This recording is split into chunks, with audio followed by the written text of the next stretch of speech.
Children, we were doing decentralization in India. I hope there is no doubt in this. We had done कि क्या changes, क्या amends करे गए थे constitution में जिससे लोकल गवर्नमेंट और पावरफुल और इफ़ेक्टिव हो गई. We had done all these 5 points. Then we had to start from here. Rural local government is popularly known by the name Panchayati Raj. Rural की साइड पे local government है उसको क्या बुलाते हैं, पंचायती राज सिस्टम. और जो अर्बन साइड पे, जो सिटीज़ पे लोकल गवर्नमेंट है उसको क्या बुलाते हैं, उसको बुलाते हैं municipalities. Okay, so each village or a group of villages in some states has a gram panchayat. हर विलेज या ग्रुप ऑफ विलेजेस में कुछ स्टेट्स में एक ग्राम पंचायत तो होती है. This is a council consisting of several ward members often called the panch and a president और सरपंच. तो ये काउंसिल होती है जिसमें कई सारे मेंबर्स होते हैं और उनको पंच बुलाया जाता है, मतलब जो डिसीजन मेकर्स होते हैं. ओके, और उनका प्रेसिडेंट और the so called the head sir, तो इसको बुलाते हैं sarpanch. So this is important. Okay, तो रूरल लेवल पे जो गवर्नमेंट होती है उसको क्या बुलाते हैं, पंचायती राज. और ये होता है ईच विलेज या ग्रुप ऑफ विलेजेस, और इसको बोलते हैं ग्राम पंचायत क्योंकि ये विलेजेस का ग्रुप होता है. Okay, so this is a council consisting of, इसमें सेवरल वार्ड मेंबर्स होते हैं जिनको बुलाया जाता है पंच और इनके प्रेसिडेंट या हेड को बुलाया जाता है sarpanch. They are directly elected by all the adult population living in that ward और in that area.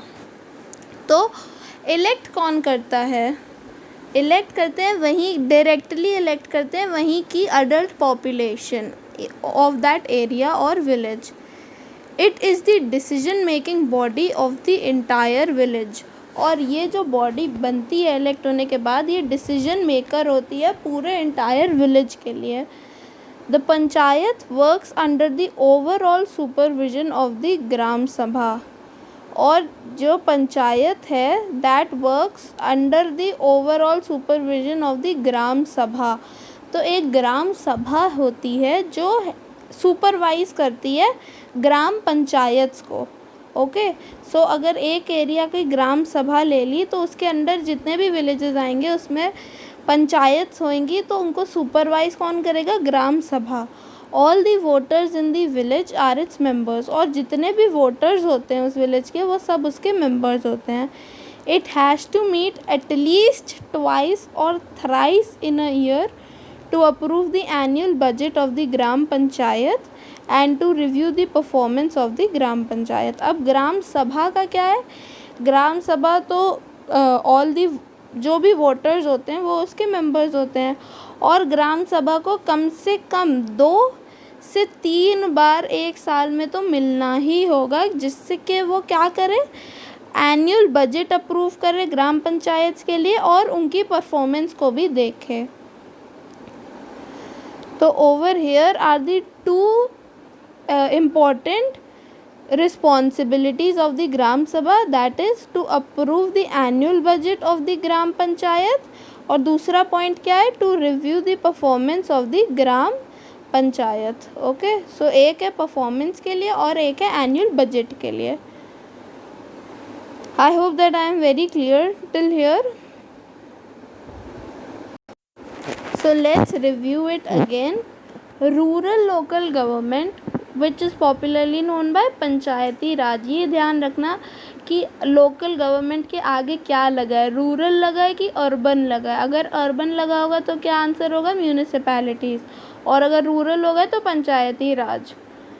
Each village or a group of villages in some states has a gram panchayat. तो कई विलेज या group of villages में ग्राम पंचायत होती है जिसमें कई सारे वार्ड मेंबर्स होते हैं, उनको पंच बुलाया जाता है जो डिसीजन मेकिंग होती है, जो काउंसिल होती है, और उनके हेड या प्रेसिडेंट को सरपंच बुलाया जाता है. They are directly elected by the adult population in that ward or that village. It is the decision making body for the entire village. और वो क्या है? decision making body है entire village के लिए. It's the decision making is the decision making body for the entire village. Now children, आपको पता है कि अगर आपके पास शॉर्ट नोट आया पंचायती राज सिस्टम पे या ग्राम पंचायत पे, you will all include all these points. आज मैं पॉइंट्स डिक्टेट नहीं करूँगी, आपको खुद देखना है कि आपको कौन से पॉइंट्स इंक्लूड करने हैं. ओके और कहाँ पे नेक्स्ट पॉइंट बनाना है. You all have to write this answer in 1 2 3 points बना के. Okay so the panchayat works under the overall supervision of the gram sabha और all the members of the all the voters, जो भी voters होते हैं village के वो सब मेंबर्स हैं ग्राम सभा के भी. और ग्राम सभा को कम से कम 2 से 3 बार तो मिलना ही मिलना होगा. इससे कम नहीं हो सकता, इससे ज़्यादा हो सकता है. एट लीस्ट का मतलब पता है ना, एट लीस्ट मतलब इससे कम नहीं हो सकता. तो ज़्यादा से ज़्यादा कितना भी हो सकता है, पर 2 से 3 से कम नहीं हो सकता. मतलब वो एक बार नहीं मिल सकता, उसको कम से कम 2 या 3 बार तो मिलना ही मिलना होगा एक साल में. और उसमें वो उसकी क्या ड्यूटीज़ है? To approve the annual budget of the gram sabha and to review the performance of the gram panchayat. So the 2 questions for your worksheet are, the first is write a short note on Panchayati Raj, and the second question is what are the 2 responsibilities of Gram Sabha? What are the 2 responsibilities of the Gram Sabha? Now coming to the next paragraph. The local government structure goes right up to the district level. अब जो local government का structure है वो district level पे भी जाता है. A few gram panchayats are grouped together to form what is usually called a panchayat samiti or block or mandal. So कई सारी ग्राम पंचायत को ग्रुप करके एक पंचायत समिति या मंडल समिति या ब्लॉक समिति बनाई जाती है. और the members of this representative body are elected by all panchayat members in that area. अब जो members होते हैं इस representative body के, कौन सी representative body के? this पंचायत समिति और the block और the मंडल, उसके जो representatives होते हैं वो उनको कौन elect करता है? Panchayat members in that area. All the panchayat samitis or mandals in this district together constitute the Zilla परिषद.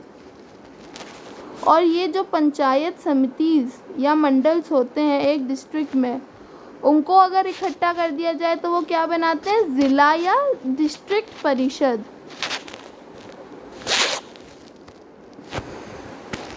ज़िला और दी डिस्ट्रिक्ट परिषद. सो आप देख रहे हो कि कैसे ये बढ़ता जा रहा है. जैसे सबसे विलेज पे there is a gram panchayat, then उसको सुपरवाइज़ करने के लिए ग्राम सभा है. और अगर सारी ग्राम पंचायत फ्यू ग्राम पंचायत को ग्रुप कर दिया जाए तो एक पंचायत समिति बनती है. और वो पंचायत समिति अगर एक डिस्ट्रिक्ट की कर दी जाए साथ में, मतलब ग्रुप कर दी जाए, दे कॉन्स्टिट्यूट अ ज़िला और द डिस्ट्रिक्ट परिषद. Most members of the Zilla Parishad are elected. Members of the Lok Sabha and MLAs of the district or some other officials of the district level bodies are also its members. तो जो members होते हैं लोक सभा के and the MLAs legislative assemblies के और उस district के और भी कोई other officials उस district level पर, वो भी उसके members होते हैं. किसके members? ज़िला परिषद के. ज़िला परिषद chairperson is the political head of the ज़िला परिषद. और जो ज़िला हेड चेयरपर्सन होता है वो पॉलिटिकल हेड होता है ज़िला परिषद का. मतलब हेड कौन होता है ज़िला परिषद का? ज़िला परिषद चेयरपर्सन. ठीक है. Similarly, local government bodies exist for urban areas as well. अब ये तो हम लोग ने कर ली थी local government और rural local government के बारे में. अब हम आएंगे, बात किस पे करेंगे, urban local governments की. And before doing that, here is the third question for your worksheet. Who is the political head of Zilla Parishad? Okay. Who is the political head of the Zilla Parishad? अब हम लोग बात करेंगे urban local government की. Municipalities are set up in town. अब municipalities को town में setup करा गया है. Big cities are constituted into municipal corporations. अब बिग सिटीज़ को कॉन्स्टिट्यूट करा है वहाँ के म्यूनिसिपल कॉरपोरेशंस में. बोथ म्यूनिसिपैलिटीज़ और म्यूनिसिपल कॉरपोरेशंस कौन कंट्रोल करता है? They are controlled by the elected bodies constituting of people's representatives. वो इलेक्ट करते हैं. They are controlled, both municipalities और म्यूनिसिपल कॉरपोरेशंस को कंट्रोल करता है एक elected body of people's representatives. मतलब जो हम लोग ने रिप्रेजेंटेटिव्स को इलेक्ट करा है वो ही कंट्रोल करते हैं म्यूनिसिपैलिटीज़ को भी और म्यूनिसिपल कॉरपोरेशंस को भी. Children, this is quite confusing क्योंकि इसमें काफ़ी सारे डिफरेंट लेवल्स हैं. तो आई विल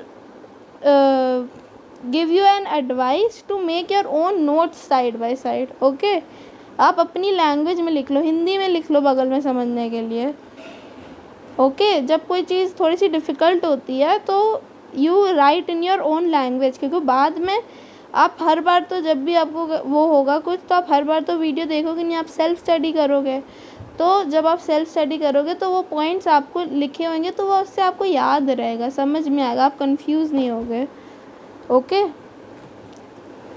अभी तक हमने देखा कि जो म्यूनिसिपैलिटीज़ हैं उनको टाउन्स में सेटअप करा जाता है और big cities are constituted into municipal corporation. तो जो बिग सिटीज़ होते हैं उनको कॉन्स्टिट्यूट करके म्यूनिसिपल कॉरपोरेशंस होती हैं और इन दोनों को कंट्रोल करते हैं इलेक्टेड रिप्रेजेंटेटिव्स.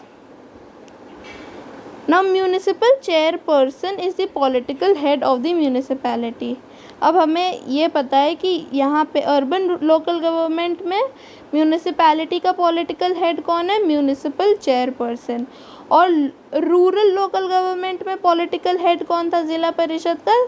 ज़िला परिषद chairperson.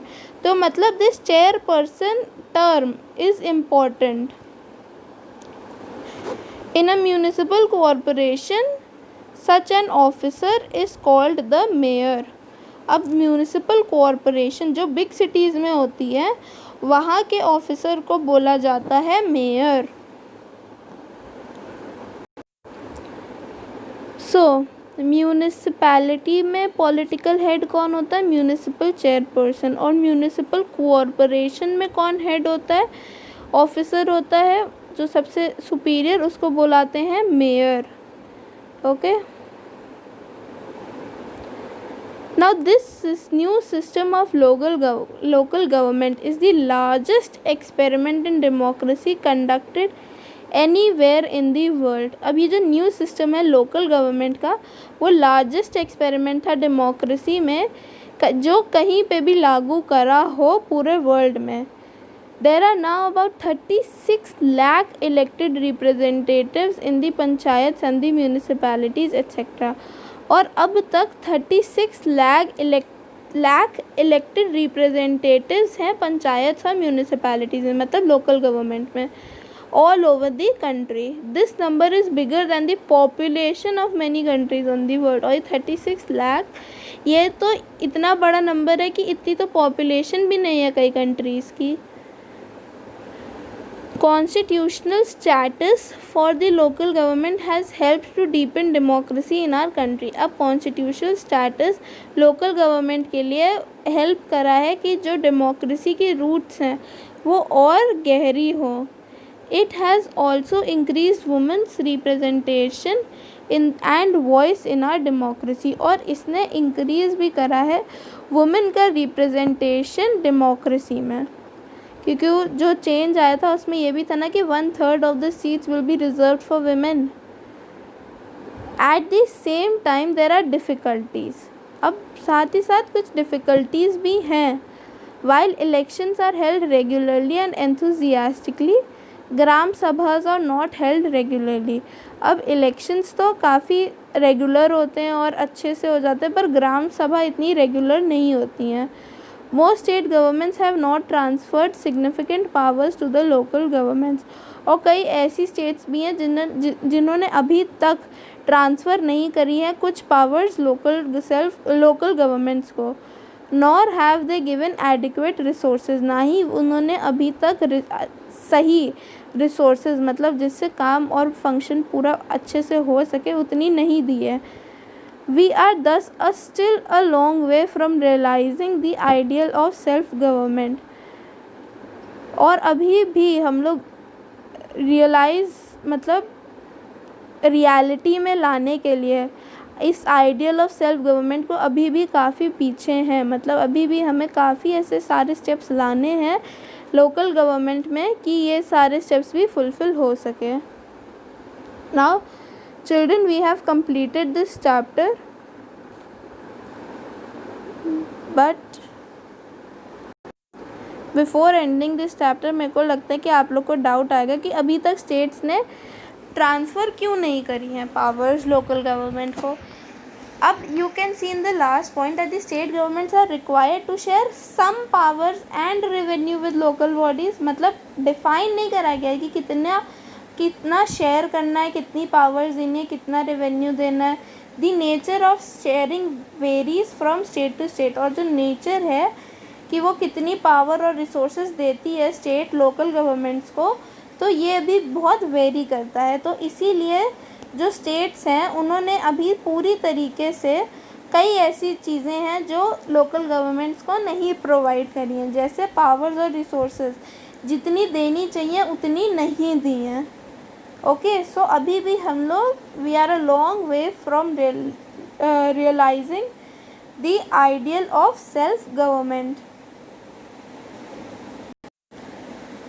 Now children, if a question comes, why are we a long way from realizing the ideal of self government, तो इसमें आप इन डिफ़िकल्टीज़ के बारे में लिखेंगे दैट इलेक्शंस तो रेगुलरली और एंथुजियास्टिकली हेल्ड करे जाते हैं बट ग्राम सभाज नहीं करी जाती हैं.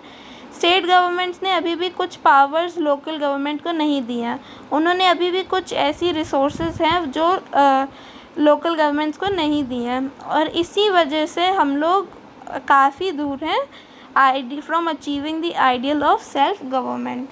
Okay, and this here is the next question for your worksheet. Why are we a long way from realizing the ideal of self government. Okay, I hope that you do all this. And children, here are two questions that you have to do. It is 11th and the 12th question. Okay, you have to do.